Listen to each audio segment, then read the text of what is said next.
Peace and welcome to the culture here on the Black Star Network. I'm your host, Farajii. Thank you so much for tuning in and being a part of the conversation. Folks, we've got a lot to talk about. First and foremost, let's talk about what's happening as college students from across the country are calling for colleges to divest from Israel. Yep, there are these protests happening on big and small colleges, and students are saying enough is enough and that we need to sever ties with Israel. So we're going to talk about that. Also, later on, we're going to check in with our sister Trinette Collier to talk about Harvey Weinstein conviction being overturned and what does that mean for sexual assault victims to speak up as we continue to do our part to honor this month's celebration and awareness campaign about sexual assault. We'll have that. And later on, we'll check in with Paul Corrine McCall from Sankofa Bridge to talk about how their work of empowering youth is changing lives and perspectives on cultural experience. So we're going to have those conversations. Of course, crew, I would love to hear what you got to say. Join us in the chat as we're streaming on Roland Martin's YouTube page and his Facebook page. And stay with us. It's all happening on today's edition of The Culture right here on the Black Star Network. Let's go. Woo!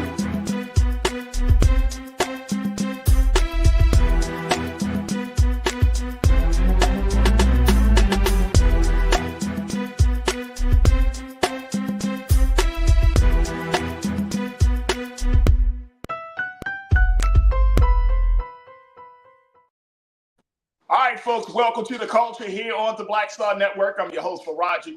Thank you so much for tuning in and being a part of the conversation. I am so grateful that you are joining me. Today is Thursday, April the 25th, and I can't thank you enough for being a part of the conversation. Folks, if you haven't heard and if you haven't checked in yet, make sure you do your due diligence. Go to our website today at blackstarnetwork.com. Download the app for free. Follow us on all social media platforms at Black Star Network. And of course, we ask for your financial donation to support us in this great effort as we are carving a space for Black content, Black conversations, and so much more here in the digital space. So again, go to our website at blackstarnetwork.com.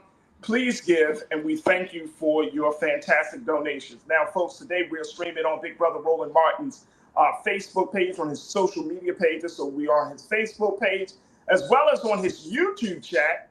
And big shout out to all of the culture crew members. There you go. Thank y'all so much for being with us here on the X platform. You're on YouTube, you're on Facebook. Let me see who's on YouTube right here, right now. Let's see, let's check in with y'all. As I see y'all, Deidre Hall, I see you. Deidre, thank you so much. Hey, culture crew. Hey, Deidre, thank you for joining us once again. The ABX girl, I see you. Cindy D, I see you. Jared Wilson, thank you so much for checking in right there. Mawa Dali, thank you so much for checking in. You said good afternoon to all the conscious minds out there. I love that. I love that. Good afternoon to you, too. Thank you so much. My brother, Pastor Damon Blissett, thank you so much. My sister Tiana, my man Willie Frazier, thank you for checking in. Cindy D, I see you. Lana always bringing some fire and some heat with the emojis. Thank you so much, Lana, for your continued support and love. You don't like my music? You said let's go out with a bang. You don't like my music. I hear that. Yes, sir. Absolutely. Intense situation. Yes. Thank you for joining the chat. And I'm so happy that you're joining me. I am really happy that you're joining me in Intense Situation. I expect to hear some stuff from you as well. Brian Christian, thank you so much for checking in. Official Sanika, thank you so much for checking in as well. Karen Connor, my sister, thank you. Life Coach D, what up, sir? What up, Life Coach D? I'm good. How are you? I hope you're having a fantastic afternoon. And so many of you are still coming into the chat. But again, once again, thank you so much for being in the chat. And let's get ready for the conversations. All right, let's do this. I got my brother Sinedu Wakofor. He's going to be joining me in a moment. We're going to take a quick pause. When we come forward, let's talk about what's happening on college campuses all across the country. I got some pictures to share with you, courtesy of NBC News. Plus, we're going to talk a little bit about their latest call, not just talking about stopping or calling for a ceasefire in this Israel-Gaza situation, this conflict, but they're even calling for colleges to divest their support from the state of Israel. I'm gonna break it down to you what that means and the implications of it with my brother Sinedu, and of course with you. Stay with us. It's The Culture right here on the Black Star Network. Woo!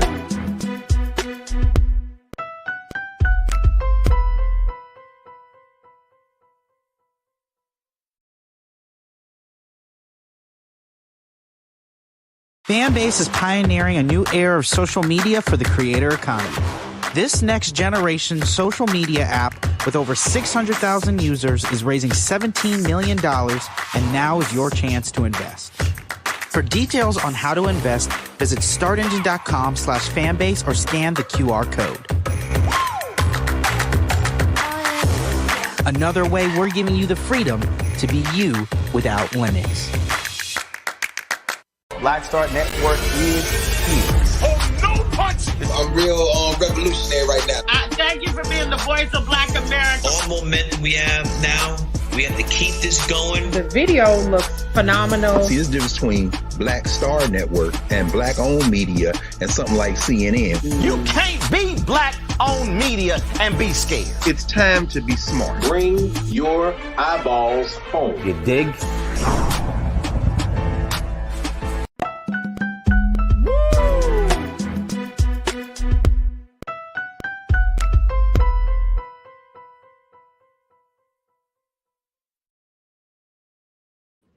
All right, folks, welcome back to The Culture here on the Black Star Network. I'm your host, Farajii Muhammad. Thank you so much for tuning in and being a part of the conversation. Let me bring my brother in, Brother Sinead. We're going to do this one more again, Brother Sinead. One more time. Chopping it up, talking about the issues. And today, I looking at how the show is moving forward and all of those good things, I was like, let me get something juicy for my brother to check in with and put his teeth in.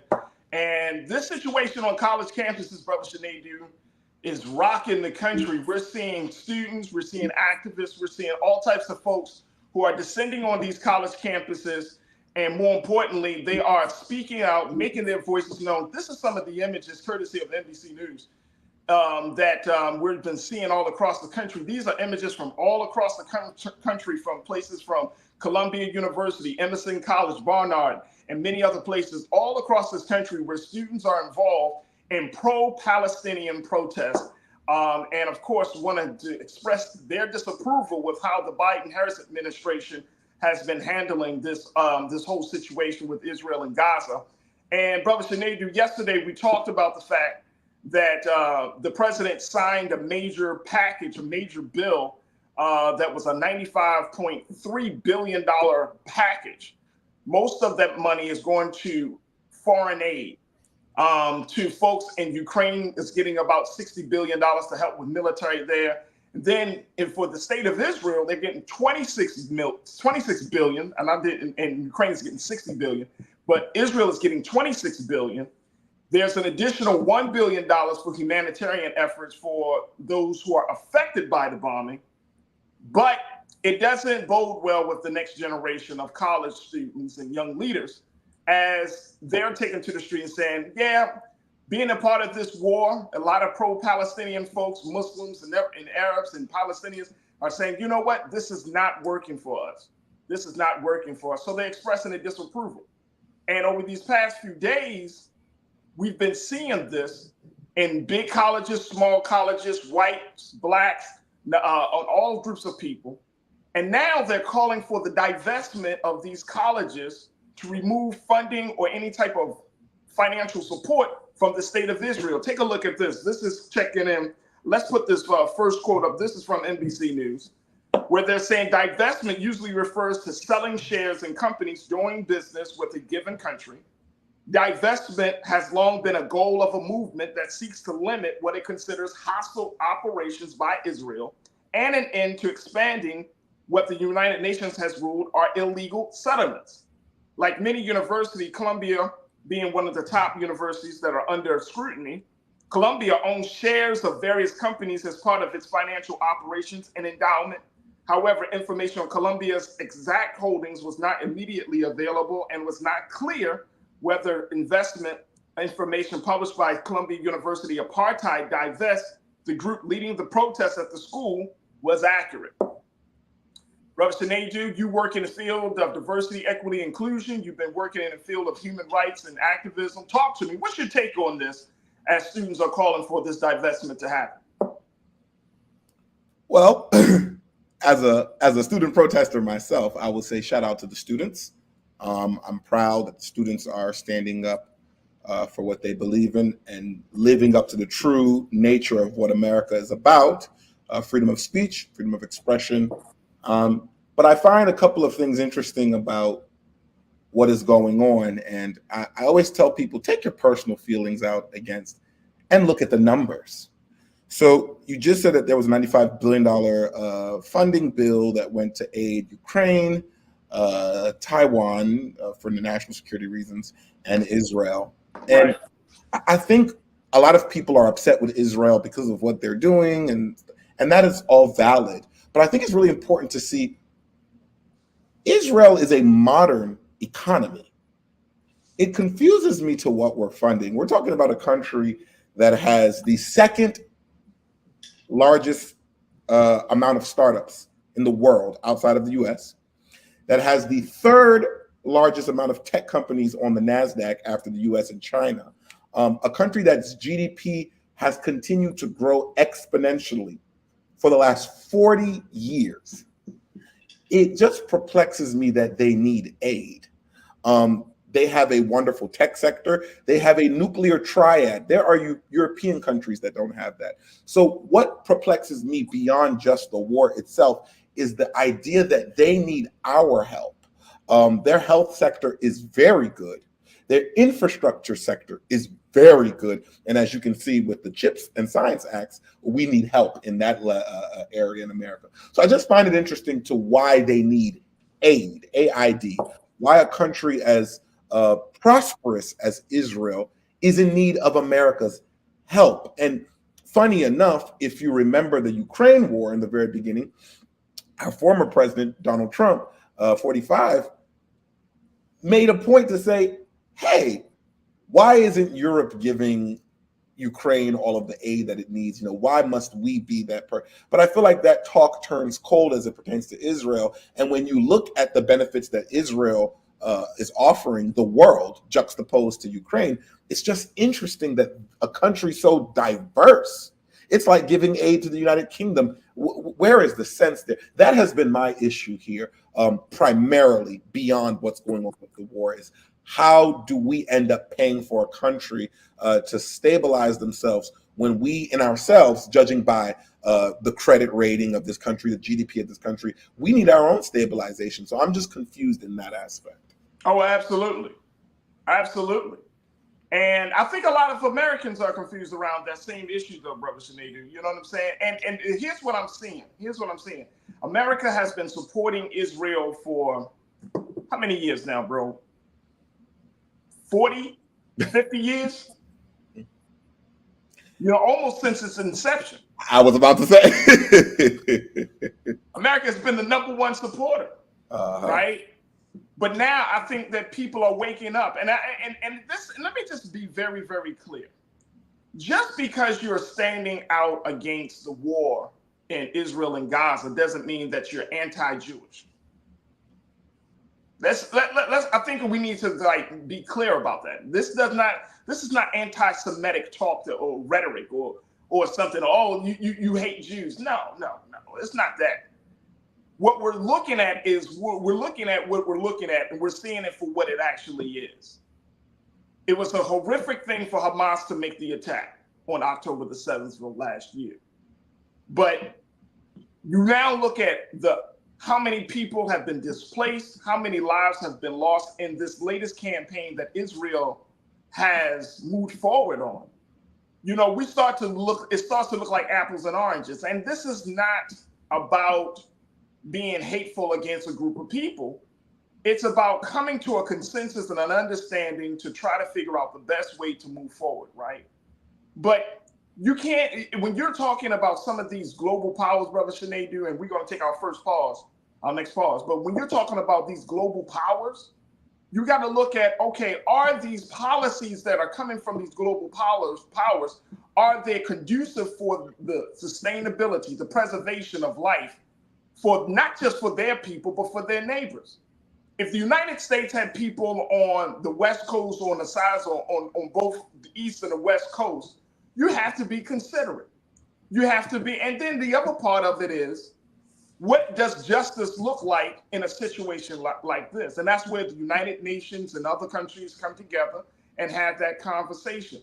But the problem is that even though you might have South African leadership and going to the United Nations and saying this is an issue of genocide, even though you might have the American people saying, look, we need to reevaluate our relationship with Israel and its powers. Even though you got all of this global feedback, Israel has not stopped the bombing. They have not succumbed to the pressure. They are moving clearly forward, and it lets us know that there is something else in their mind. This is not just about what happened on October the 7th. This is about something deeper, something more crazy. I mean, it's just something that's different. And I think that we have to look at that. And the last thing I would want us to see, Brother Sinead, is we getting pulled into another situation. And I'm saying as a country, we got to get pulled in, and we possibly will have boots on the ground. And that's our people. That's our people. That's Black folks. That's poor whites. That's Latinos. That's the American people, man. That's the American people. For what? For what? All right, so look, we're going to take a quick pause. When we come forward, let's continue to talk about this. Crew, I would love to get your take on this. I see some of you have already commented in the chat. Look, let's continue this conversation as we're talking about students urging colleges to divest from Israel. I'm going to share with you some more details, but what's your take on this? Do you believe that the students are calling for something that's reasonable, realistic, and that's good? Share your thoughts, and we would love to raise those points up. Stay with us. It's The Culture here on the Black Star Network.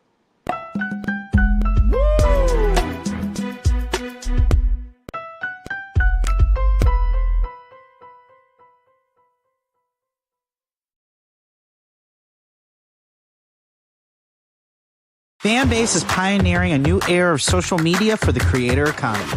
This next generation social media app with over 600,000 users is raising $17 million, and now is your chance to invest. For details on how to invest, visit startengine.com/fanbase or scan the QR code.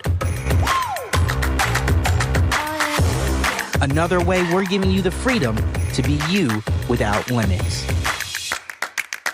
Game on. State of the Union 2024. Huge night for President Joe Biden. This was a CBS receipts type of night. He dragged the hell out of the Supreme Court. And he said, y'all gonna see the power of women. Trump's brain is melting as we speak. We want to organize from a place of strength. There's no confusion whatsoever about what they've done and what they plan to do. What Donald Trump is doing is presenting a fallacy. He is convincing them that he's all in it for them, when in fact he's all in it for himself.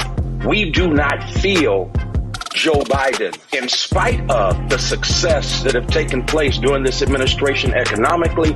There are too many things where we do not feel like he's had our back. You should also be investing in the barbershops and the beauty salons and the hookah bars and the folks who are going to the club, and there's a way to actually get them registered because we've done it before. But if you don't have folks who understand that dynamic, then you're missing a big opportunity. So we said we just celebrated. For what? Why did you go to celebrate rather than recommit yourself to the fight if the very thing we went to celebrate has been gutted? Republicans did not support a lot of the bills that were necessary to keep the country fluid. You can't only love your country when you win, right? Oh, no. You guys don't want another $2 trillion tax cut? This was absolutely the knockdown, drag out that we were really waiting for. Black voters are the base. They're the most important base of the Democratic Party. There was very few language in this speech. At the time we see an attack on Black history, attack on DEI. The end of the BLM racial reckoning thing has come to a complete end because there was nothing in this speech for that. Our movement has never been grounded in two-party politics in this country. All of our movements ultimately get co-opted by a state that is anti-Black. They called the old because they knew the way, and they called the young because they were strong. And I believe there is a good combination of that, but we can have ideas and we can have visions and dreams, but we have to have our young people also working beside us because they are strong, and they will run that race, and they will run it to the end. Activists, organizers, and young people have been pushing this administration to be on the right side of history and to do something about the issues that they care about. While the Ukraine and Palestine are critical issues, they are not the only global issues. Not a single black person who should ever let it come out their mouth that I'm tired. Because there is somebody else who came before us who didn't stop fighting.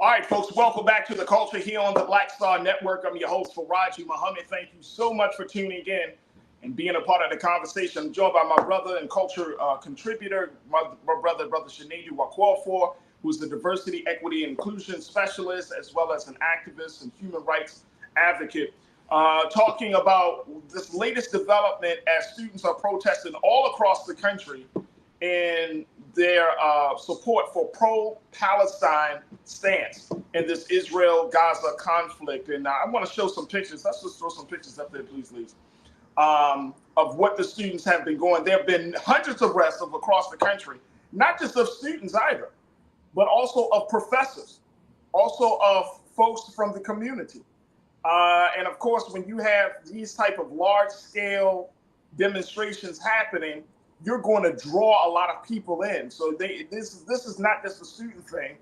This is a collective of people who are showing their disdain and their disapproval of how the Biden-Harris administration has been handling this conflict. And with this latest package of $26 billion going to the state of Israel, people are wondering, is the U.S., this is going to put the U.S. in a position of being more complicit with Israel's view and stance versus standing on the side of the humanitarian crisis, even though there was money allocated for that too, $1 billion coming from this $95 billion package. But I'm wondering, and we played that piece where Pastor Jamal Bryant said, this is not a single issue voting situation. This is not about one single issue, but for these students, for those who are on the grounds, those who are protesting, this is the issue. How do we reconcile that, though, Brother Shinedu? Because we are in a campaign season. This is an election time. How do we kind of make amends with the fact that, you know, this is an important issue, but it's not the only issue. And so you kind of may have to compromise on what you're standing for. Or if you're saying, look, I'm not going to the polls because Biden is continuing to fund Israel, that's going to be a problem too. So how do we find some ground, some common ground here with that? Yeah, that's that's a difficult question that everybody's asking. And I think a common ground space is also understanding that nothing is new under the sun. There's always an election year and always something else going on. I was not born, but I think about the apartheid movement. There was an election season going on there too, when students across the country protested about what was going on in South Africa and so on and so forth. I think, interestingly enough, we live in a time, especially with the algorithms, where whatever gets the most views seems to be the most important. That's why national news always seems to take over local news, as if both of them don't exist at the same time. And when I think about this great nation of ours, this great experiment, this democracy, we've always been very, very keen at doing many things at once. While we were at war with the Soviets, we also sent a man to the moon. So this isn't a new thing. And I think we are weaponizing the idea that we have to focus on just the election. All of these issues all connect. What is going on in Gaza and what's going on in Chicago have similarities, and what's going on in New Orleans have similarities. And I think what it is we have to start itemizing those similarities to say, hey, these are our issues, major trends here nationally, and here's how it impacts us internationally, so on and so forth.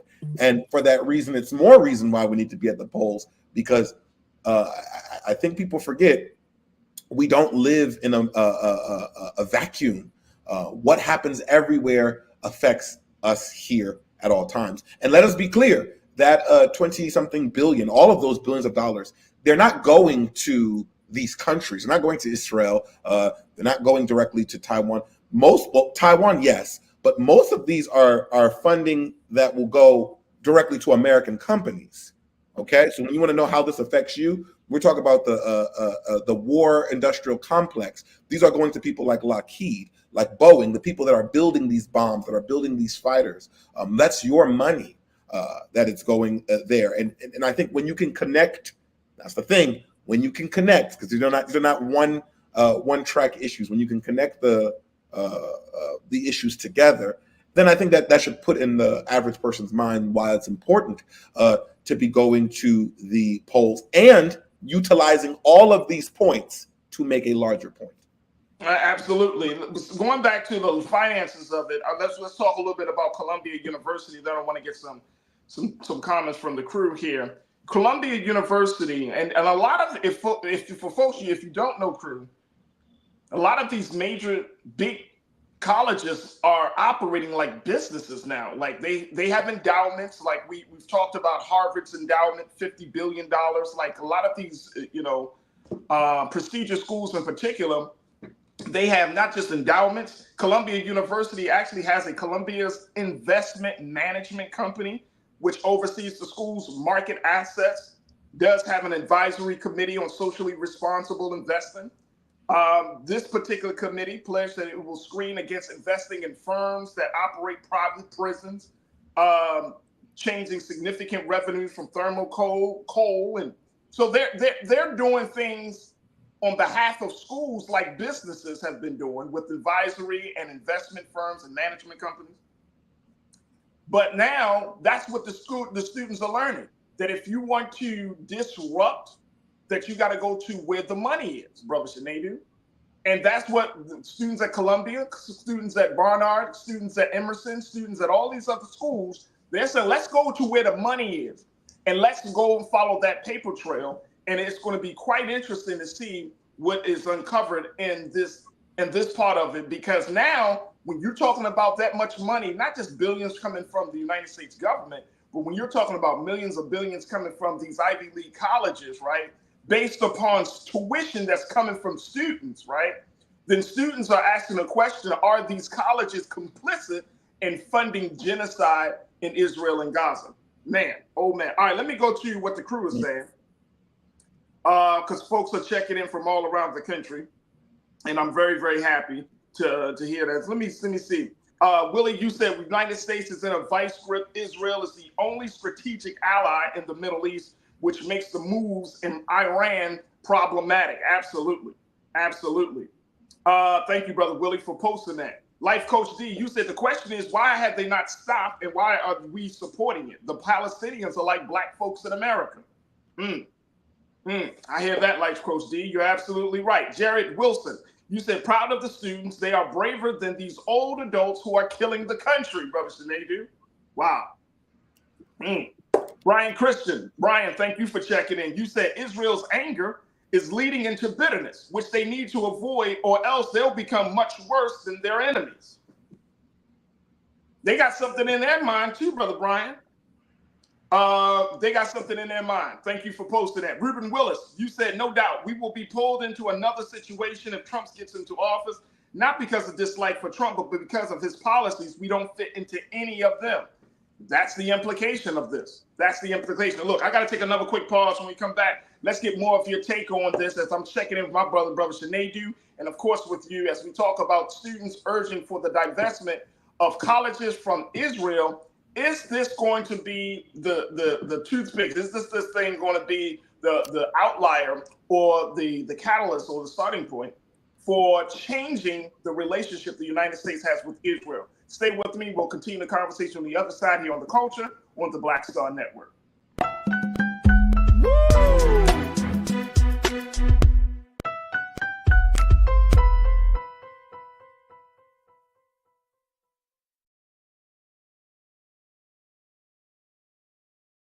I need you to scream for your new beginning. 5, 4, 3, 2.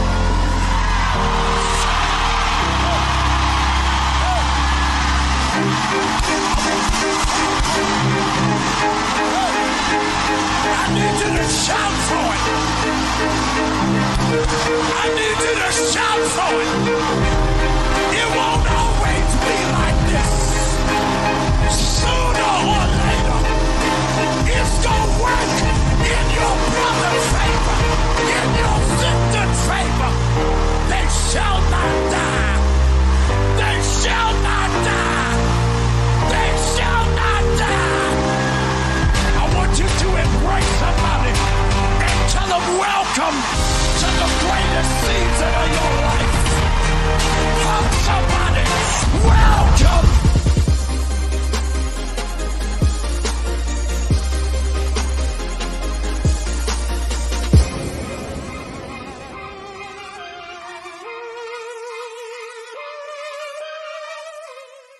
Fanbase is pioneering a new era of social media for the creator economy. This next generation social media app with over 600,000 users is raising $17 million, and now is your chance to invest. For details on how to invest, visit startengine.com/fanbase or scan the QR code. Another way we're giving you the freedom to be you without limits.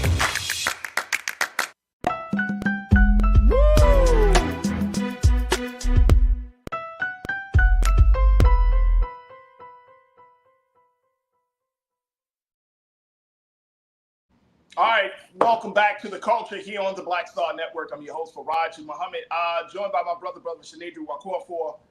Brother Shanedu, as we're talking about students urging for their schools to divest from ties with Israel, it got me thinking about, during the break, I was just thinking about, we're in a very different time, and you have a different college student right now. And I'm talking about not just black college students, but you're talking about those who are Arab Americans and Latinos. And there are different college students right now.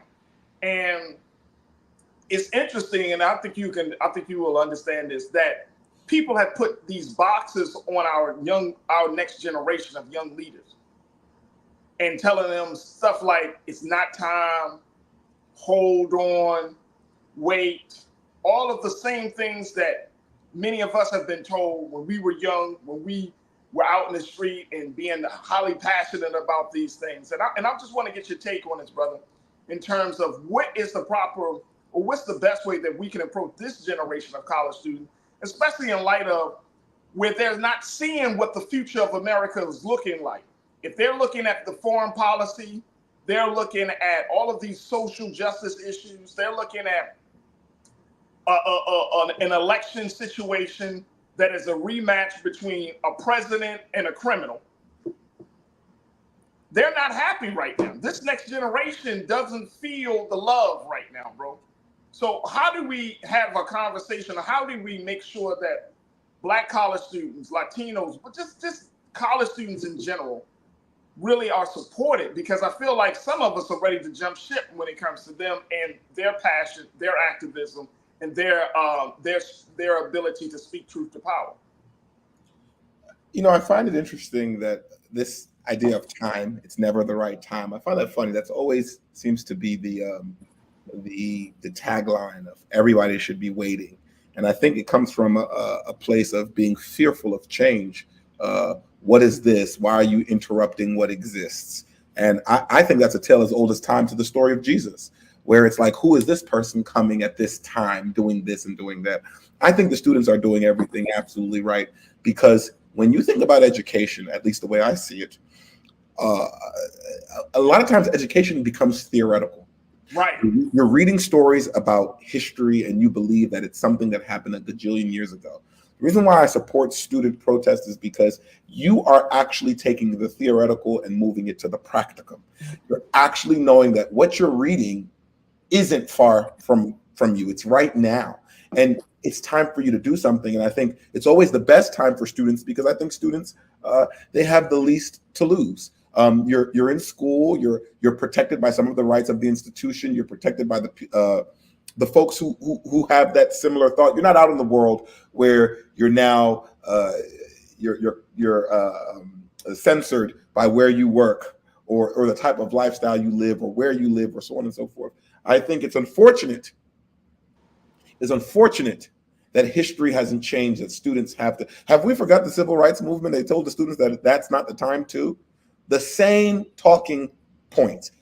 Even in Columbia itself in the 60s, this is not new to any of these institutions. I'm actually glad. I think that the students could from Columbia should come down to the HBCUs and get a lesson on what it's like after you're not well funded, because we know what that feels like to not have a whole bunch of funding but still make a difference. I think these students are brave. I think these students are unbought.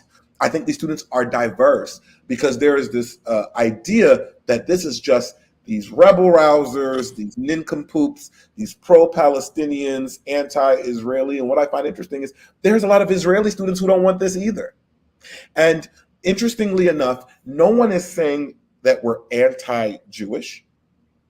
It's never been said. It's not what you usually hear. What it is we're anti-war. And you hear this statement all over. Back in the days with the communists, when people were anti-war, they called you a commie lover. When you were anti Jim Crow or anti-slavery, you were a nigger lover. Do you see that this game plan hasn't changed? Yeah, so these students are brave, and to whom much is given, much is required. I think they are standing on the shoulders of history. The only thing is, and I would caution every student, because I've been there, as you are in the throes of what's going on now, we have to be careful of what happens after, because the enemy is powerful. I'll just take you all back to 4 years ago. The entire world marched for George Floyd. The entire world. And what happened 4 years ago? Every organization, every company got serious about diversity, equity, and inclusion. And then 4 years later, DEI almost ceased to exist. So we have to be careful. And I would tell the students, think about the now, but be careful about the long-term effects of what you're doing as well. And I appreciate you for saying that, because that's exactly what students are doing. And I think that people just don't understand that sometimes you just need the fire. It's one thing to start the fire. It's another effort to guide the fire, right?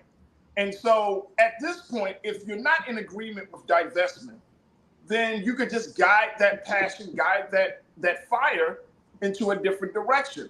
But I think that people say, well, I'm not in agreement with divestment, therefore it's a stupid thing and we should have no more conversation about it. And instead, you wanted to water down the whole effort. The fact is that you got young people, the next generation, who want to see a different world, like you just said, Brother Shanadu, who are anti-war. And at the end of the day, we should all be anti-war. Nobody should want to see this level of warfare, of carnage, of genocide to take place and feel like that some goal was accomplished. In war, there is no winner. In war, there is no winner. And I think that that's important for us to keep in mind. When you have millions of people who are displaced, or you have thousands of people whose lives have been lost, how is that a victory? Mm-hmm. How does that is a win? In 2021, there was a study done by business school professors at the University of Pennsylvania and Stanford University found that the practice of divestment had little impact. Instead, according to that study, they said activists seeking to change a company's behavior should instead hold on to their investments and exercise any rights of control they may have to change corporate policy. Okay, but at the end of the day, will you listen to the voice of the next generation? Who those corporations, those corporate policies are ideas that came from the minds of men and women. And you mean to tell me that you can't? If are you going to bring students to the table? Are you going to be who's going to be at the table? Some of these students are saying that the same way that there was a divestment that took place around the apartheid system in South Africa, it should be the same. It should be that level of engagement for this. But then those who are critics of this idea are saying that, Brother Shanadu, as we wrap up, I'm going to give you like 30 seconds. But critics of this idea are saying that this is not the same situation. That is like an apples and oranges situation of trying to break down apartheid. But they're saying that the groundswell of international support is not there that we saw in apartheid. It's not there for this particular movement. So I want to get your take on that very quickly. Do you think that we are at a point of that level of groundswell where people internationally, even nationally, where people are saying enough is enough to change the system, to divest from the system? Yes, and divestment does work. How do I know? Because the same people who are telling you divestment doesn't work are also telling you that divestment in Russia worked. Taking Russia out of the SWIFT banking system that we use in the United States has been very, very helpful in crippling Russia's movement. When people say bullshit like this, I always laugh. And I don't like the example of apple and oranges, because you know what apple and oranges have in common? They're both fruits. So even though they may not be the same. Right. That's a good point today, dude. Even though they may not be the same. And we have to be also truthful. Like, there was a statement that you made earlier. Someone said that Israel is our biggest ally in the Middle East. What a slap in the face of Qatar. Qatar, who actually is our biggest ally in the Middle East. Qatar, who hosts the most United States troops at the Al Udeid base in outside of Doha.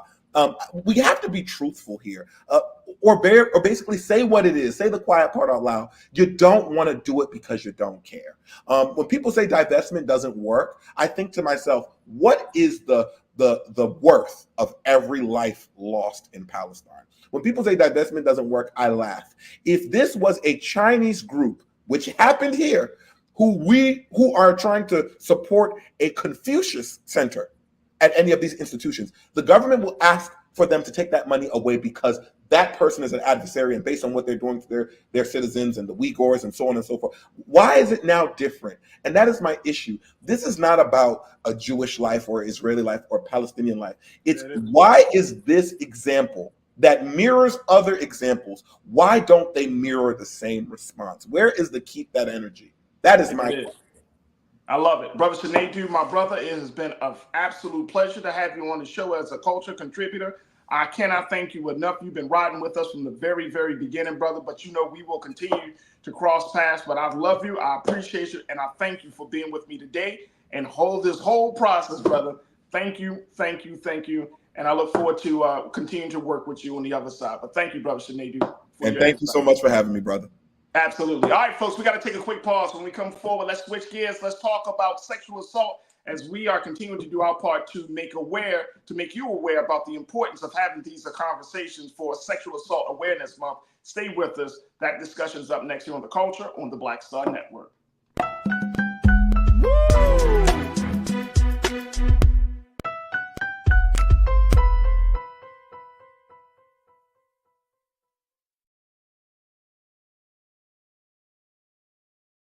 Fanbase is pioneering a new era of social media for the creator economy. This next generation social media app with over 600,000 users is raising $17 million, and now is your chance to invest. For details on how to invest, visit startengine.com/fanbase or scan the QR code. Another way we're giving you the freedom to be you without limits.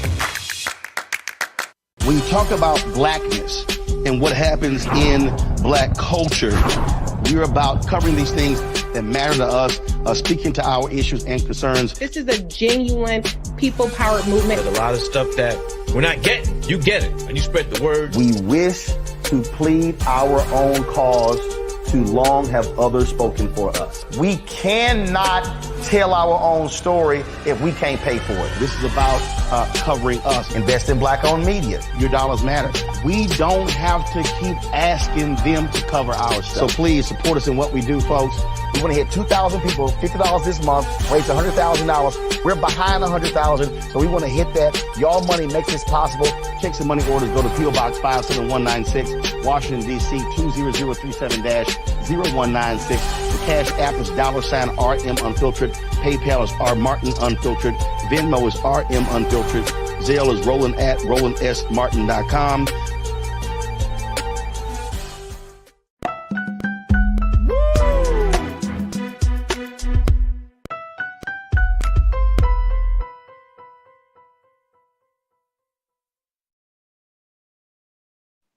All right, folks, welcome back to The Culture here on the Black Star Network. I'm your host, Farajii Muhammad. Thank you so much for tuning in and being a part of the conversation. Folks, if you haven't heard, that's right, we are online at blackstarnetwork.com. Go to our website today, download the app for free, follow us on social media at Black Star Network. And of course, we would love to get your support, financial support, as you heard Brother Roland say. We need your financial support because every dollar makes a difference. Every cent matters. So your support makes a world of difference for us. And we, of course, are asking for it. And I want to thank all of those who have already supported us over the time that we've been on air on this platform and continue to support us. But if you're thinking about supporting us, even though the culture might be changing and we're moving on, it does not mean that you should stop your support. I'm going to just say that again. Even though we're at this point in the process, it does not mean you stop your support, because this is an important medium, an important platform for us to have these real conversations. And so I, again, hope that you will continue to support us, will continue to give something to it, to show that you are serious about making sure that there is a space for Black content like nowhere else. So I thank all of you for being with us. All right, let's switch gears a little bit, folks.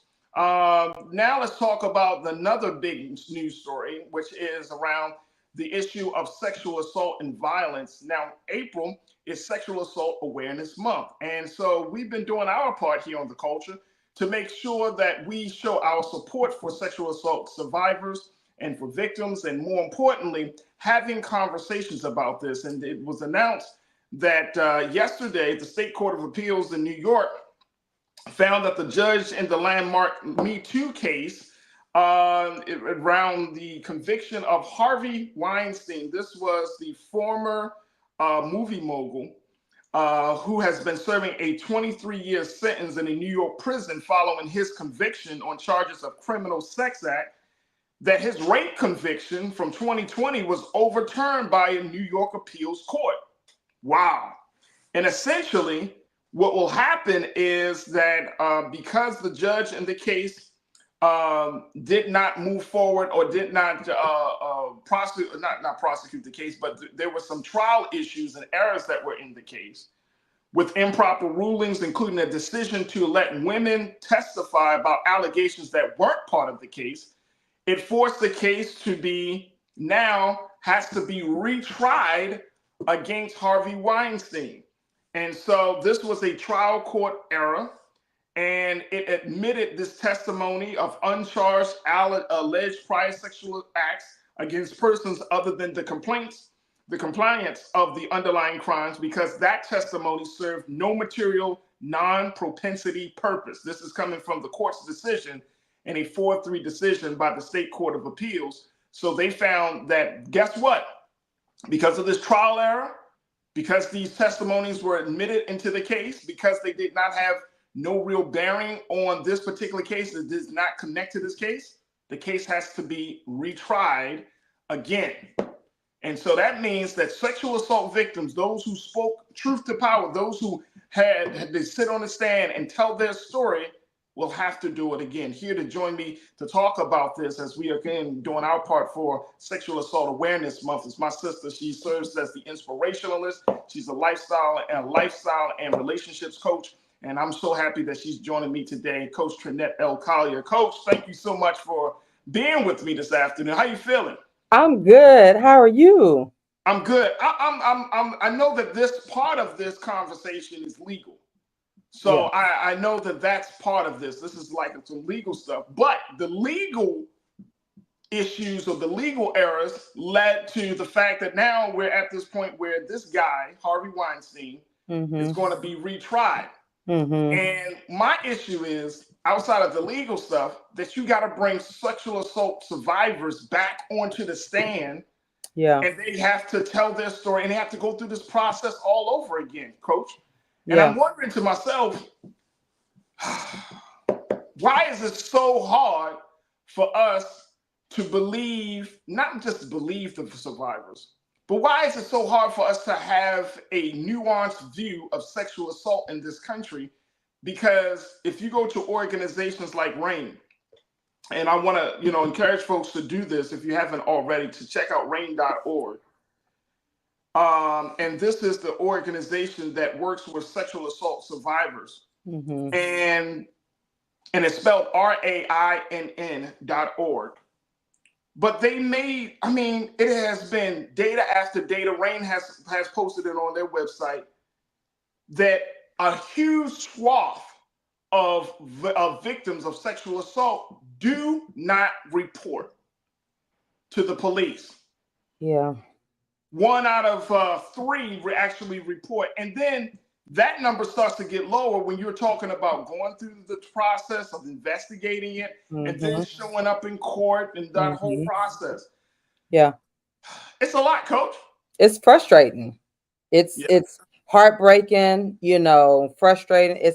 You're angry because again, people encourage people to speak their truth, to speak forth, to come forth, and you get slapped in the face with things such as this, and to have someone to come back and relive that horrific moment, just to prove again, it's very disheartening. And this is and I'm no expert. I just dealt with it through my own experience. But you get to the point you're like, you know what, forget it. And now you have victims that are afraid, and not so much afraid anymore. They're just tired of having to relive this and retell the story over and over again, and just to see people get away with it, it's very frustrating. It's you're just mad. You're angry all over again. I mean, and that's the part of it. We're going to take another quick pause, but that's the part of it. Yeah. And yesterday I had a conversation with our Music Inside, our culture contributor, my sister and friend Tasha Love, right? And we're talking about just this overall the culture. Just the culture of hip hop, right? Yeah. And I made the point yesterday to her, and she agreed with me. We celebrated 50 years of hip hop, but we're still very immature in terms of having these nuanced conversations about sexuality and sex, right? Mm-hmm. Even at 50 years, right? 50 years later. And it's like, just so as our hip hop culture is, so much it is for the American culture, where we're not having nuanced conversations. We have Sexual Assault Awareness Month. We have organizations that are helping sexual assault victims and survivors. We have all of this stuff, but then it's like victims still don't feel empowered. And I looked at how hip hop and other media, just in general, I'm using hip hop as an example of just one part of it. But I'm looking at these conversations and I'm like, we still laugh. Very so. We still laugh. Like we laugh at men who come out and say that they were sexually assaulted. Oh man, that's crazy. We act like men and boys don't get raped. No, men and boys don't get sexually assaulted. Yeah. We still don't believe women. Or we blame. A woman got to damn near give up her blood just to, she got to strip naked and give up her blood, show you the forensic photos in order for people to believe. Well, I want to see how do we know for sure? Yeah. Or we continue to blame the victim, with the whole, why did they wait? And why this and why that? It's like, again, if you've never been in that situation, you don't understand. So it's like, you don't know why somebody waited. But however, when they do come forth, let's give them that safe space. We're always yelling safe space. And it's not so safe anymore. And so where do you go? Who do you talk to? What do you do? Because again, it's a slap in the face. I'm trying to prove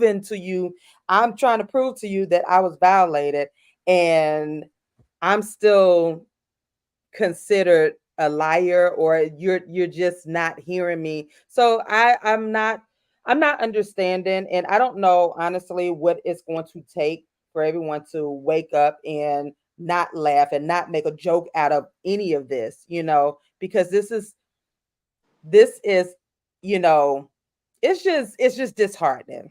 It's very disheartening. disheartening. It's very disheartening. disheartening. And we still have, it feels like we still have miles to go to cover to even have these conversations. And I'm not concerned about other cultures in terms of how they're having a conversation. Right. I'm concerned about how Black folks are having conversations in Yes. this country. Yes. And it's still something that we just don't want to talk about.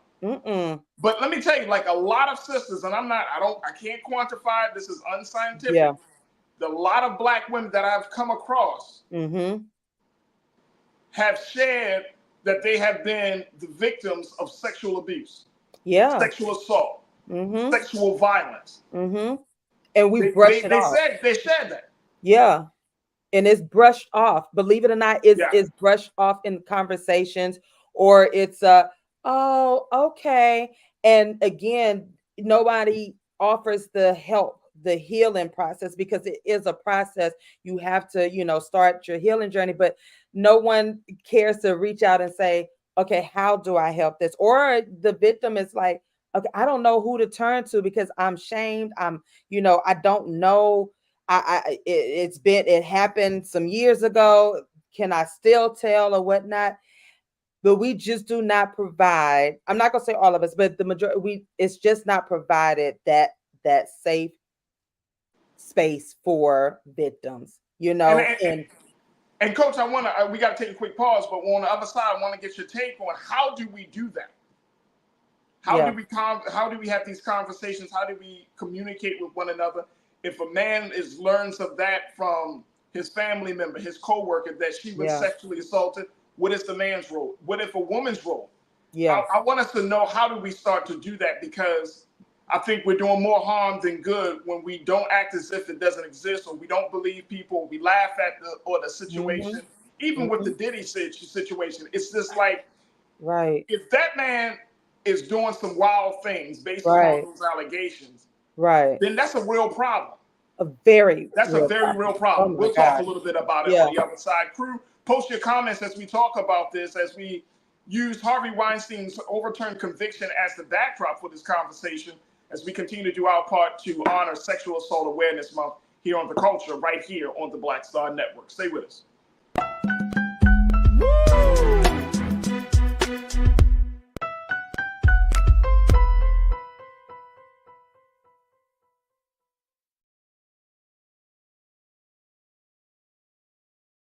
We wish to plead our own cause. Too long have others spoken for us. This is an opportunity for us to be able to speak to our issues. Y'all better understand something real quick.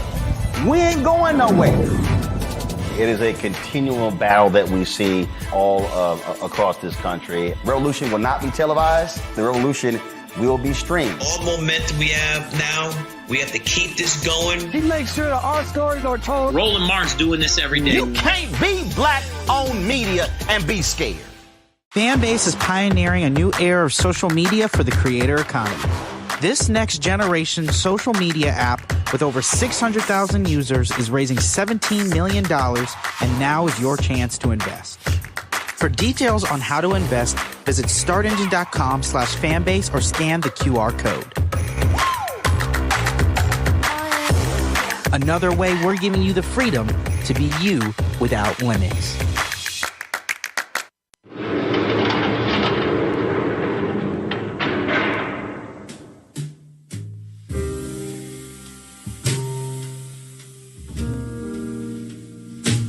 You have the right to remain silent. Anything you say can and will be used against you in a court of law. You have the right to an attorney, and if you cannot afford an attorney, one will be appointed for you.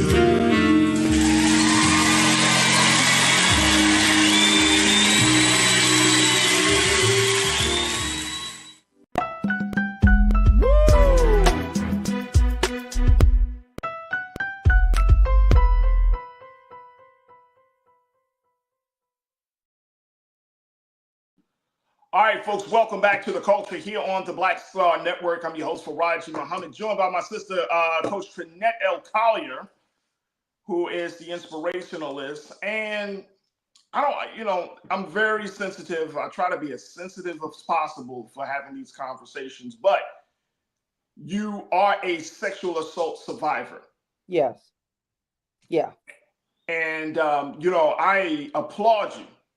Thank you. For, the courage to get on the path of healing. Yeah. Because I think, Coach, that I know that a lot of men and women, but I know a lot of sisters who are still in a place of being afraid to accept what happened, how it has impacted them. I mean, afraid to speak out and to tell their story. Yeah. But what has been the point for you? What has been your strength that in the midst of all of that you still found a way to get on the path of healing? How have you been able to do that? Oh, you know what? Through my faith, prayers, and actually a good tribe of people, both men and women. And it wasn't easy when I first, because I didn't talk about it at all. When it first happened to me, I did not. I think I shared it with one girlfriend at that time. And how long did you wait, if you don't mind me asking, Coach? I'm sorry, what did you say? I was just asking, how long did you wait until you really came out to tell that story? You want to know the truth? I want to know the truth. Hey, look, this is the culture. We keep it 100 on head. 2017, and this happened to me in 1992, 93. Wow. Yeah. So it was almost like 25 years. Yeah. And my therapist had to actually bring it out in me. And I thank God for her. She actually told me that I was holding something in, and it had to do with sexual assault. I had never shared this, but because of the behaviors, and this is why I advocate for therapists and counselors and whatnot, because they are trained, because of the things that had happened to me in my life and the patterns. They're trained to recognize different patterns over time. And she said, you never talked about this incident. And lo and behold, I was like, oh, wow. So it wasn't during the first or second session, but she provided that space for me to release it. And once I did release it, it was like, woo, okay. Because again, I felt shamed. I felt like no one would understand me because I felt like I put myself in that situation, being in college and whatnot. And so I didn't understand. So all of these things just kept running through my head like it was my fault. However, with the grace and mercy of God and like I said, my family and so forth, I was able to make it through that healing process. But I had to be determined to heal from it. Like I always say, there's a determination. I could have and could have still sat with it and, let it continue to eat me up, but I didn't want that, because eventually I understood that it was not my fault, but yeah, I sat on it. I buried it through my work, through school. I buried it through life, and I never revisited. I never talked about it again until 2017. Wow. Yeah. And you have so many women and men that are holding these memories or holding these traumas from childhood. And you know what? And I want to take another quick pause, but when we come forward, I want to ask you one big question, because I'm sure this question has been asked of you before. Yeah. But I'm really just like blown away because your story. I mean, of course, I know who you were, about you off camera. Yeah. But I didn't know that part. Mm-hmm. I didn't know that part. But yeah, it's there's that one question that I want to ask you on the other side. So I want to get your take on this. Crew, let's continue to talk about this. We're talking about Harvey Weinstein conviction being overturned for his rape, for the rape that he did back in 2020. We're talking a little bit about that, but of course we're doing our part here on The Culture to make sure that sexual assault awareness is high, as this is the month to have those conversations, and hopefully it will set a new precedent for how we talk about sexual assault and sex and sexuality in the culture. Stay with us. The conversation continues on the other side here on The Culture on the Black Star Network.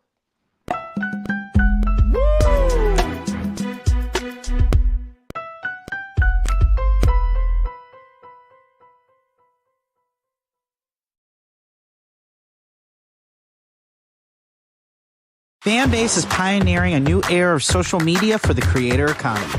This next generation social media app with over 600,000 users is raising $17 million, and now is your chance to invest. For details on how to invest, visit startengine.com/fanbase or scan the QR code. Another way we're giving you the freedom to be you without limits.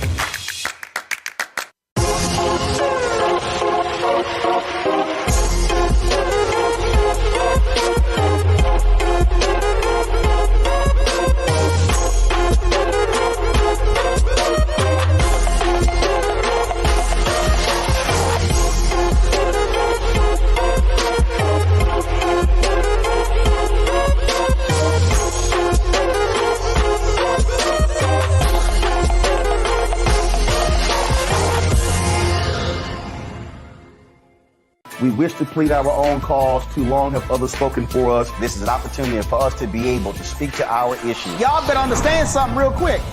We ain't going nowhere.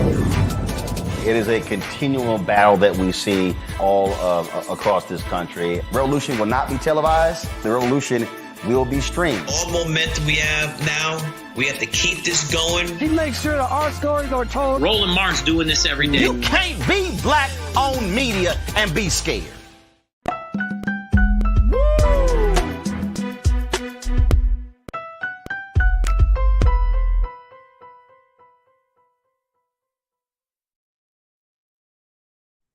All right, folks, welcome back to The Culture here on the Black Star Network. I'm your host, Farajii Muhammad, joined by Coach Trinette L. Collier as we talk about sexual assault. We're talking about the latest news coming out of New York where former film mogul Harvey Weinstein, his conviction was overturned due to a trial court error, an error that has caused a little bit of a problem because now his trial for his rape conviction of 2020 has to be retried, which means that victims and survivors have to come back onto the stand to relive telling their story and essentially have to confront the trauma in this pivotal case around the Me Too movement.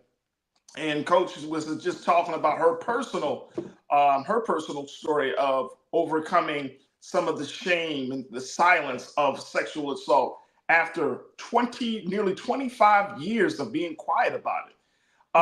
Coach, again, that's inspirational in the fact that at even 25 years later, you still said, you know what, I need to speak, tell my story, speak my truth, and stand up and not allow this to play such a major role in your life. And that's, like you mentioned, the power of therapy. And I'm a huge advocate of therapy. I've gone to therapy.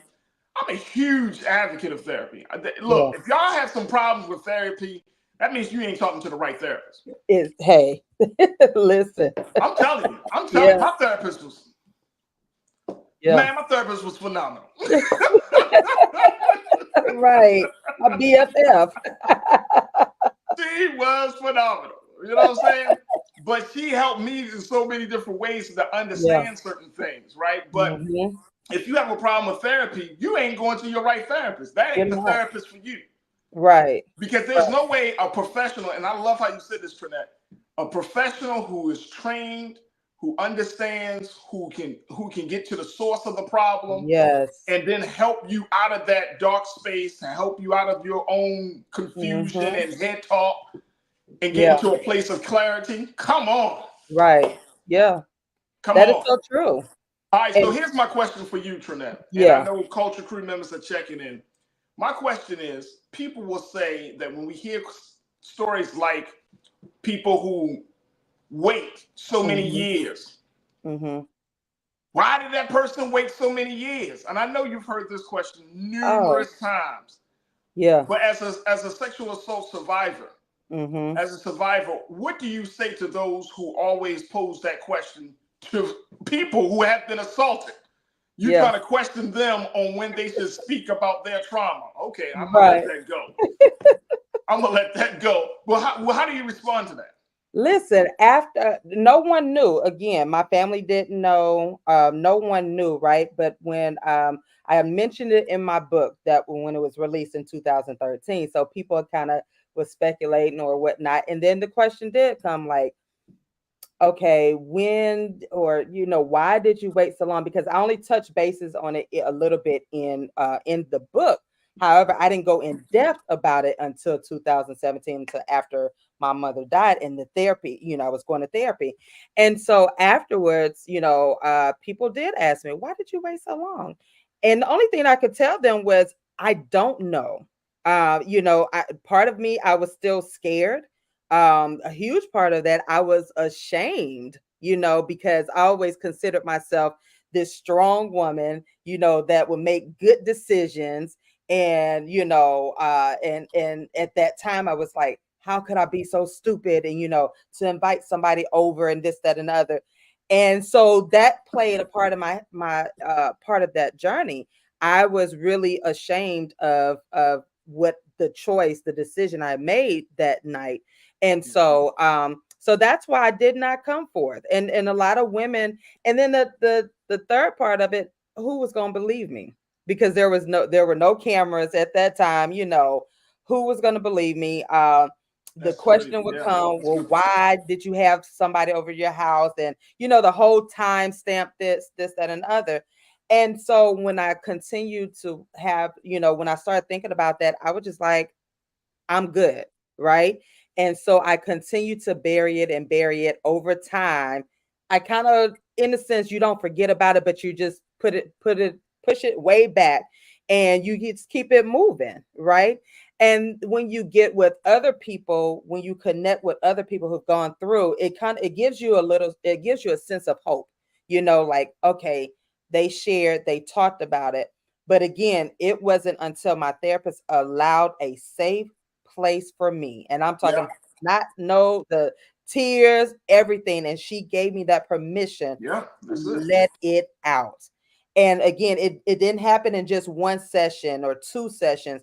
But each time I went back, she gave me that permission to write it out, to scream it out, to share how I was feeling, how it made me feel.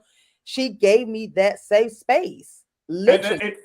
And it makes a world of difference. It makes a world of difference, It makes a world of difference. It does. I even tell people, even if you don't, I get it. Everyone is not comfortable with going to a therapist, right? I get that. I truly understand, because that's a courageous moment, right? But even if you don't, and I think we talked about this earlier in the year, you have to find somebody that is safe enough in your family to release this to. You have to find some type of friend that you can trust to release this to, because it's not healthy to have it lingering in your spirit, in your heart, in your mind, on a daily. It's not healthy. So you have to find somebody or some place where you can, even if you have to get to an organization where you can write this out or, tell someone. I don't suggest, I tell my nieces and nephews to this day, if anybody violates you, you have the right to tell it ASAP. Come to me. We're going to go to the police. We're going to do whatever we can. But what you will not do is keep this lingering in your spirit for decades and years. You have that right to tell. That's interesting. You don't like my music. You said something, and I'm loving what the crew is saying, Trinette. The comments are, man, y'all don't. Whew, this is why this has been such an emotional week for me. Because this is a community. This is really a community. You don't like my music. You said, my sister once said, people wouldn't need so many therapists if they had good friends. Yes. Whew, that's heavy. Now, that's heavy. So you don't like my music. I appreciate you, man, for posting that. But let me just share just what a couple of our crew members, two men, and Brother Willie and Brother Steve, I cannot thank y'all enough to feel like this is a safe space to even share your story. Brother Willie, you said I'm a sexual assault survivor twice over. Once when I was younger than 5 and over 2 years between 8 through 10 years old. I've never considered it traumatic for me. Then you went on to say, Brother Willie, once I got older, because they were only a few years older than me, I wondered who did it to them. So first and foremost, Brother Willie, it takes a lot of courage as a man to acknowledge that, to say that in public space. And I hope and pray, man, that you have been getting all the support that you need, the love that you need. You've been on a path of healing. But I know you're healing because you told your story in a public space like that. Yes. I'm serious. Listen, as a former educator, I learned, I had not a lot, I won't say a lot, but I had quite a few young Black boys who had been sexually assaulted, raped, molested, and all of that. And what I noticed over time, nobody gave them that space to heal or even talk about it. Come on. And that burned a hole in my soul. And that is why I created my own safe space for Black men. And when I did that, the number of men who, this is not my expertise, this is not, but when I allowed them to share on my shows what had happened to them, I mean, the release. And when I tell men, especially Black men, it's okay. You have supporters who are going to be behind you. You're going to have somebody you're going to have some people behind you, wrapping around you, loving on you because you shared your story. I encourage and I applaud anybody, especially men, who can come out and share that, because I know if it's hard for a woman to share, I know it is extremely hard for a man and a Black man to share it. So we have to get back to that community, to that culture of embracing each other and not brushing it off because y'all are men. Yeah. It burns my soul. And we do nap at it. I've had other people to say, oh, he a man. That shouldn't have. What? Somebody violated you, so what is funny about that? So look, I don't want to get off topic. I get it. No, I get the passion. Trust me. Because and you know what? That's why I always try to set aside some time to have these conversations, because man, this thing is ripping our communities apart. Yes. It's tearing up families, Black families apart. The silence, the shame, the secrecy. It's tearing us apart, man. The abuse, right? We not talking of, we say, oh, that's Uncle so-and-so, but y'all know. And you know what I mean? Versus saying, man, we had to really deal with this. And this ain't on some street justice stuff. No. This is just simply on a family taking responsibility and holding people accountable for doing harm to, quote unquote, the other family members, the people that they say they love and they want to be around and support. Yeah. We're not listening. That's the part about this. Let me take this, and then we're going to take a quick pause. Steve G, another one. Thank you, Steve, for speaking out and sharing your truth. You said, I spent a good chunk of my life simply trying to cope with what had happened myself. Once God brought me to that place, and I told my mom years later, and got that question, why so long? Steve went on to say, part of me felt like, why did you not know? But yes, it takes a toll. Yeah. You see what I'm saying? And see, and here's the other thing. Here's the other thing about this. Sisters, y'all come into these spaces and connections with us as Black men, and not knowing the full story. And I'm not justifying any type of mistreatment of women and saying, well, Black men have been damaged. Black men have been damaged, but you just got to understand, like, how to be sensitive about that, right? Yes. Because if a Black man is telling you, or if any man is telling you that he experienced some sort of sexual assault, sexual violence, anything like that, that means he must really believe that you are a safe space. Now, here's the thing. If you can't handle that, the best thing that you do, and I saw Brian, I saw your quote, your post very quickly. Brian, you said, but I wouldn't recommend having your friends be your therapist since they aren't trained for that kind of stuff. Right. The thing about good friendships is if you don't know, then you encourage your friend to go to somebody who does know. Right. Right. And Yeah. that's what good friends do. Like, look, this Right. is too heavy for me. You can always talk to me, but this is kind of like out of my capacity. But I Right. love you. I'm going to still accept you for who you are. But I think you need to go see a therapist. Yeah. We have to Because I have can't speak on that. I can't. exactly. You know, as a friend, you should be able to say, look, I'm all in with you. I will take you to therapy. I will help you set up appointments, but I can't carry that because I'm not equipped to carry for it. that. Right. Right. And we just got to learn how to.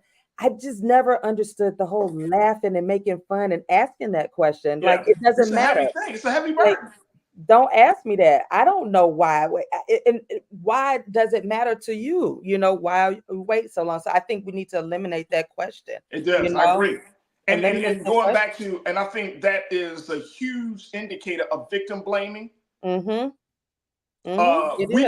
can't, there's no timeline for somebody's pain to be shared, for their story to be told, for their grief to be experienced. There's no timeline for that. Right. So I think once we start eliminating that, then you're going to have more people open and willing to come forth and share, you know? Absolutely. Absolutely. Yeah. So, you know, I thank you, brothers, for posting your stories. You know, our hearts and prayers are always will be with you as you on your healing path, but to all of the sisters as well, to all of the women that are watching today. Look, you're not alone. You're not. You are not alone. And regardless of what the culture may think or how people may talk about this, be able to find your strength, tell your story, and start the healing process. Exactly. But folks, I would highly recommend that you check in with rain.org. And there are so many other resources for sexual assault and sexual abuse. And of course, you know, just be aware, be a part of the conversation and helping others to heal. Yes. We got to take a quick pause. When we come forward, let's switch gears. We're going to be checking in with our very, very special guest. He is doing some fantastic work of empowering young people and helping them in cultural experiences. We're going to be checking in with Corinne McCall, founder of Sankofa Bridge, on the other side. Stay with us. It's The Culture here on the Black Star Network.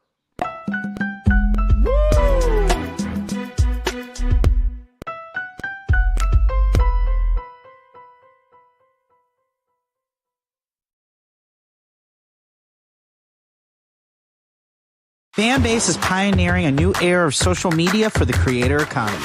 This next generation social media app with over 600,000 users is raising $17 million, and now is your chance to invest. For details on how to invest, visit startengine.com/fanbase or scan the QR code. Another way we're giving you the freedom to be you without limits.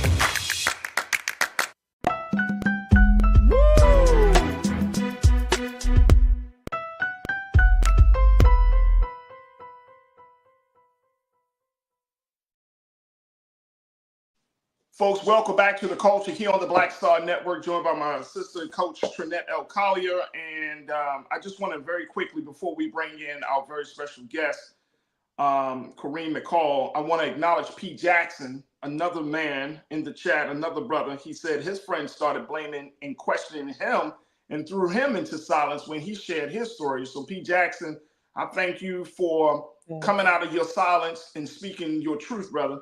Because we definitely need that now more than ever, more men to say, you know what, enough is enough. And look, when friends get around there, look, man, this ain't rocket science. Very quickly, this is not rocket science when it comes to some elements of relationship. If your friend's not supportive of your pain, not supportive of you opening up and sharing, man, you better find some new friends, man. Cut it, cut them. Cut them off. I don't play no games. I don't care how long, because people think, oh, well, we've known each other since elementary school and we had this experience. It's all well and good. Right. But your friend is supposed to lift you up when you down. Exactly. It's supposed to listen when you can't hear. It's supposed to see when you don't know where you're going. And at this point, man, I don't need no friends like that. Right. You know, I didn't know. I was just trying to. Nah, buddy. Nah, I opened up to you. Not at all. Only one time. Let them go. Especially when it's something that sensitive and I'm opening Right. up to you. Yeah. Nah. Pete Let 'em Jackson, go. my brother, you got support. And I thank you, man, for not being silent about it. All right, let's bring in our very special guest. She's doing a fantastic job of empowering youth and cultural experiences. My sister, Corrine McCall, founder of Sankofa Bridge. Corrine, thank you so much for joining us here on The Culture. How are you this afternoon? Great. How are you? How's everyone? We're doing well. I appreciate your patience. Just had a very, very important conversation. And I wanted to, bring you and have you talk about the work that you're doing with Sankofa Bridge. This is and I want to direct folks, check out the website at sankofabridge.org. That's the website, sankofabridge.org. Corrine, I'm going to give you the space and the place for you to talk about the great work that you are doing. What is Sankofa Bridge? So at Sankofa Bridge, we're a nonprofit organization. And what we do is we provide cultural experiences to youth, between the ages of 15 to 17. And we specifically focus on youth at this time in New York City and in Westchester County. Eventually, the program will expand. Our flagship program that we have is a travel program. So we call it the Sankofa Travel Program. And what we'll do is we'll take children on trips nationally, and we'll do one international trip per year.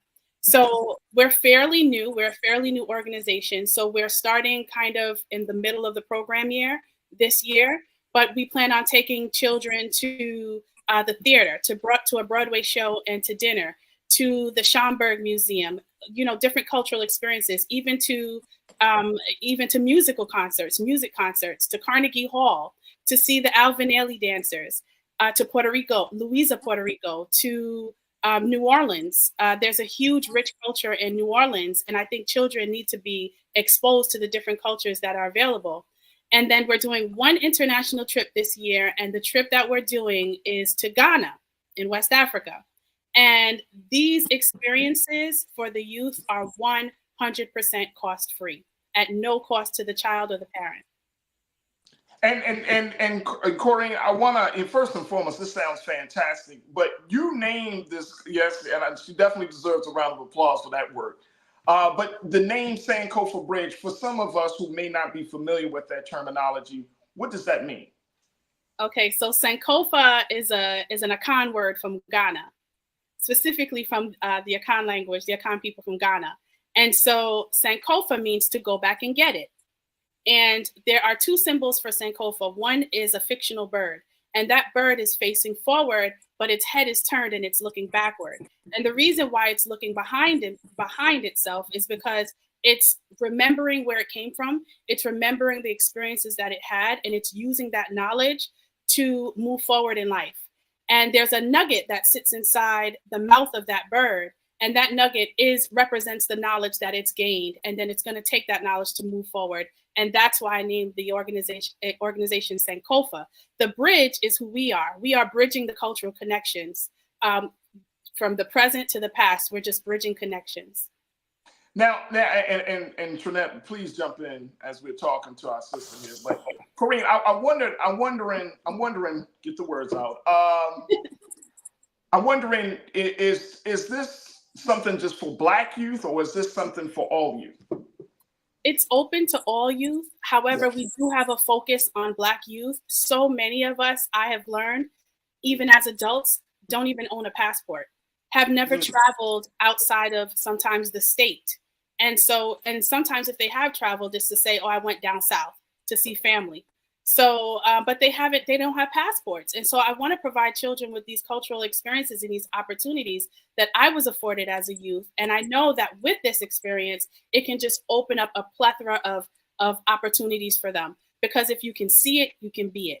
And so I need children to see what is out there. I need them to see dancers. I need them to see Broadway actors, live performers. I need them to travel the world and experience these different cultures so that they can then take those experiences, internalize them, and use them as they move forward in life. Absolutely, absolutely. Trinette, what's your question for Corrine? I love that. As a former educator, this is what we need. My question would be for you, what age group, what age range, and why did you choose that age range? That's actually a great question. So the age range at this time is 15 to 17 years old. The reason why we chose that age range is because of the international travel component. So I didn't want to take a child too young overseas. I want them to be somewhat independent, and I want their parent to actually have some trust. So I know that, a 15 to 17 years old, they're nearing adulthood. And I think they're more independent and they'll be able to handle themselves a little better as we travel overseas. I think as the program progresses, we'll probably expand our program and we'll start to venture out to different states and take children from other states and also expand the age group that we currently have in place.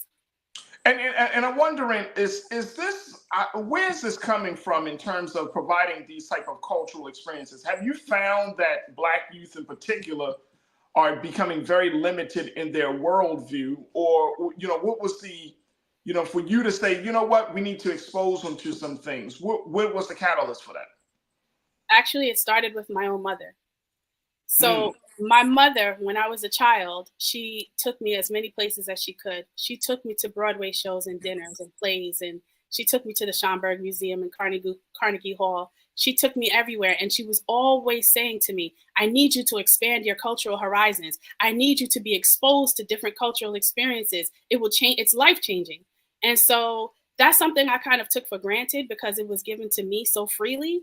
And as I got older, I started to realize, honestly, in the dating pool and just having friends and just meeting people in general, that a lot of people that I've come across have not had that experience and they have not traveled. And I think traveling to me expanded my cultural horizons. And also children sometimes, especially our youth, when I say our, I mean Black youth, tend to have this proverbial glass ceiling over their heads. So they don't see what they can actually become. And so they start to feel ownership of their block, ownership of, their block, their city. And they say, this is my block. And they get this sense of ownership and don't even own any property on it. And so I need them to see that the world is yours, not just your block, not just your city, not the state, not the country. The world is yours and sky's the limit. You can achieve and become anything that you want to be. Absolutely. That is, as Terrence Bolden checked in on as part of our crew, he said, that's real talk, sister. Thank you. That is very much real talk. All right, look, we got to take a quick pause. When we come forward, we'll continue the conversation with Kareem McCall. We'll continue the conversation with Coach Trinette L. Collier and, of course, crew with you. Stay with us. It's The Culture right here on the Black Star Network.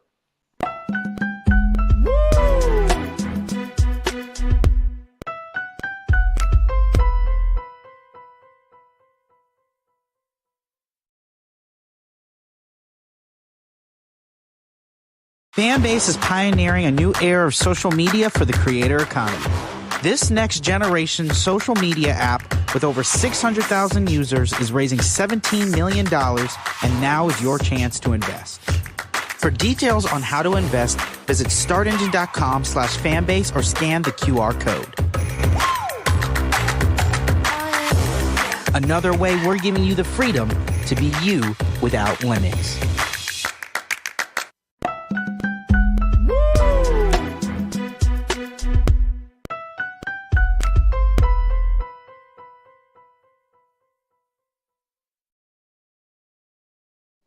All right, folks, welcome back to The Culture here on the Black Star Network. I'm your host, Farajii Muhammad, joined by my sister and the inspirationalist herself, Coach Trinette L. Collier, as well as our very special guest today, Kareem McCall, who serves as the founder of Sankofa Bridge. Now, Kareem was just talking to us about the great work she's doing with exposing young people, 15 to 17-year-olds, to international travel and expanding their horizon. And I think a lot of our people understand, especially now, that travel is such an important part of the cultural experience. I've had a chance to travel overseas and in some other places, just even around the country, because I don't, Kareem, I don't want us to kind of like diminish the fact that, I'm here in the West Coast in Los Angeles, but you can go into Chicago. It's a different cultural experience. You can go to Miami.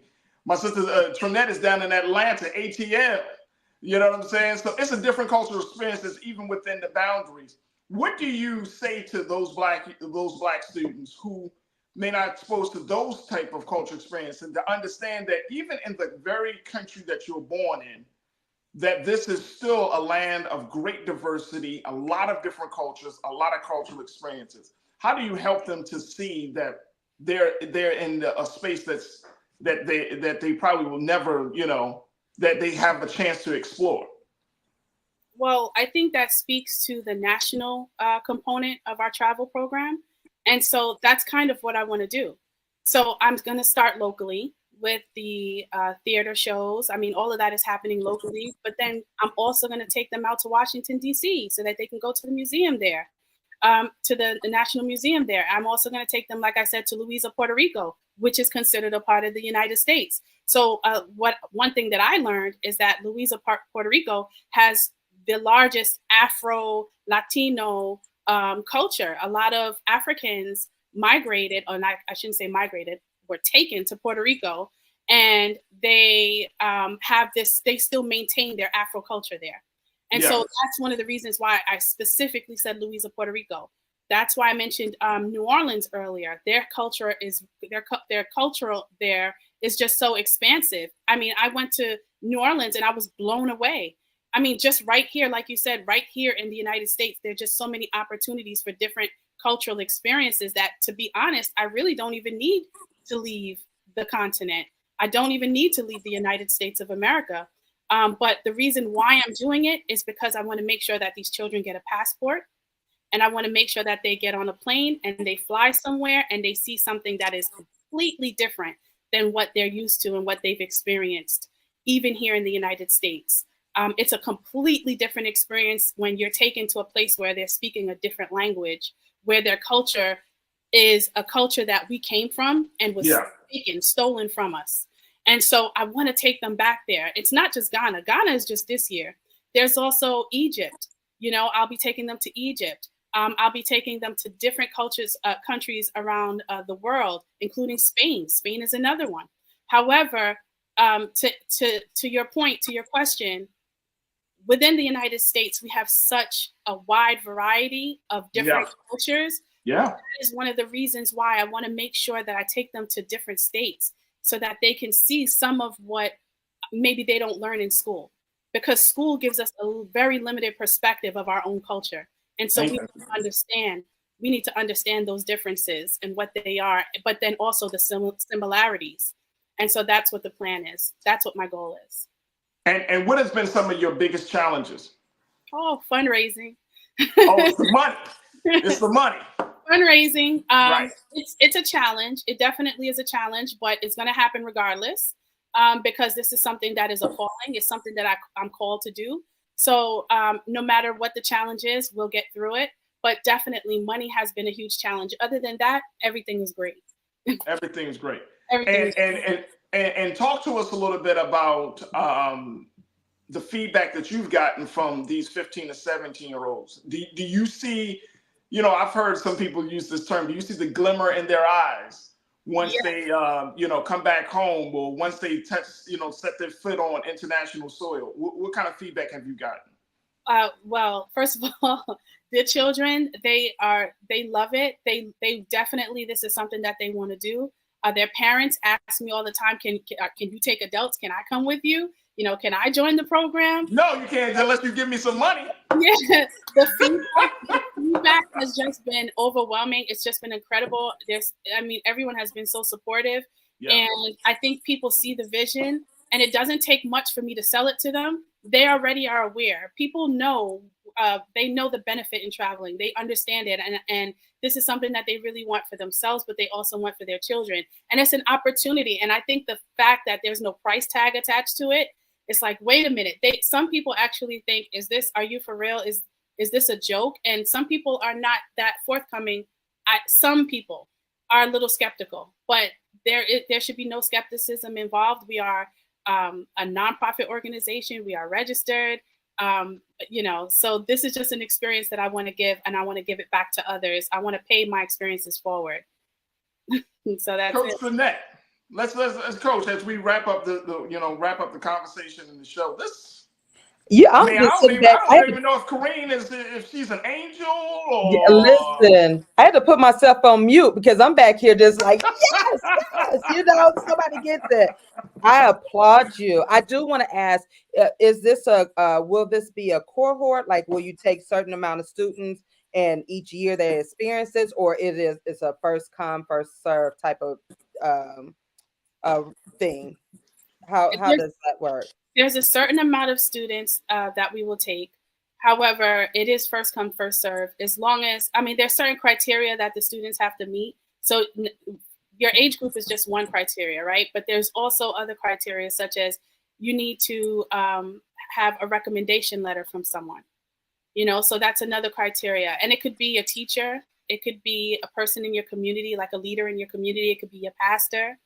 But it could be a government official from your community. But somebody should recommend you and say, and another big one is that you have to come from a low income household. So I want to give this opportunity to children whose parents cannot afford to give it to them.